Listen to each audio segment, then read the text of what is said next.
ao Senhor, igreja. Glória a Deus, aleluia.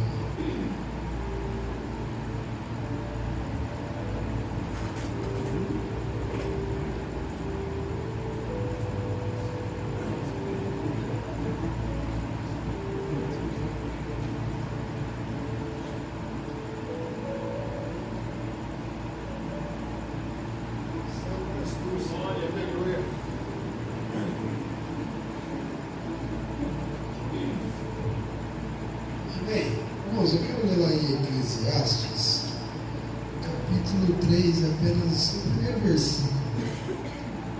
Para cada coisa há um tempo, e um tempo para todo o propósito debaixo dos céus.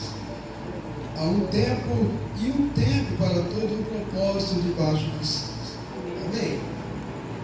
Os irmãos sabem que eu não sou pregador, mas eu gosto de ler a palavra do Senhor e eu li essa palavra. Eu acredito que eu já falei dela algumas vezes aqui na casa do Senhor, mas eu precisava falar de novo sobre essa palavra.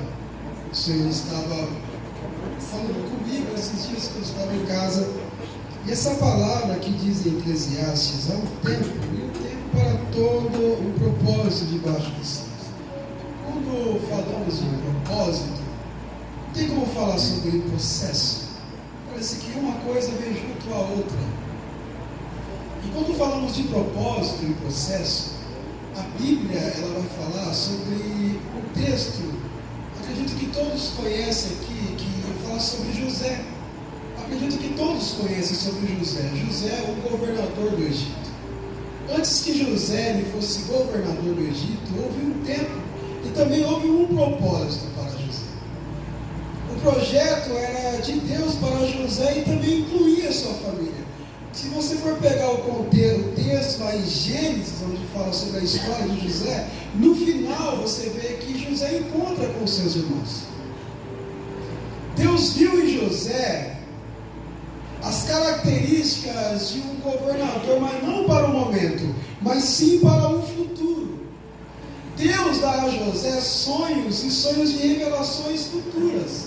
A Bíblia nos fala que José ele tem apenas 17 anos e José ele apacentava a ovelha junto com seus irmãos. Então José ele começa a ter sonhos porque José era jovem, ele não entendia o que estava acontecendo.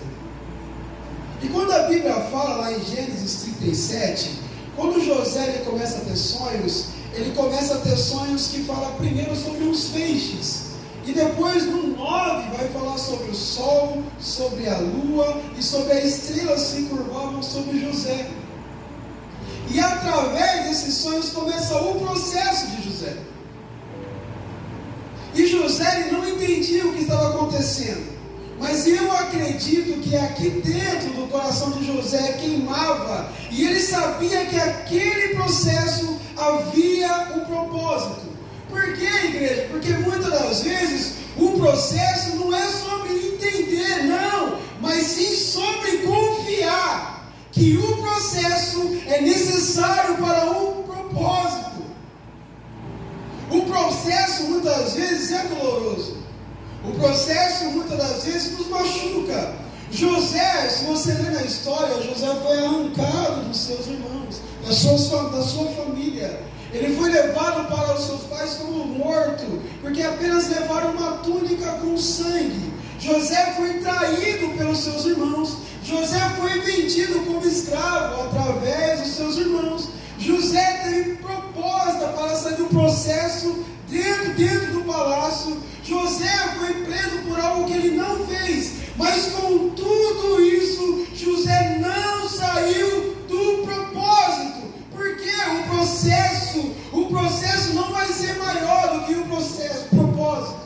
Muitas vezes o processo vai nos magoar. Muitas vezes o processo vai nos ferir. Mas eu quero que você entenda que o propósito é maior do que o processo.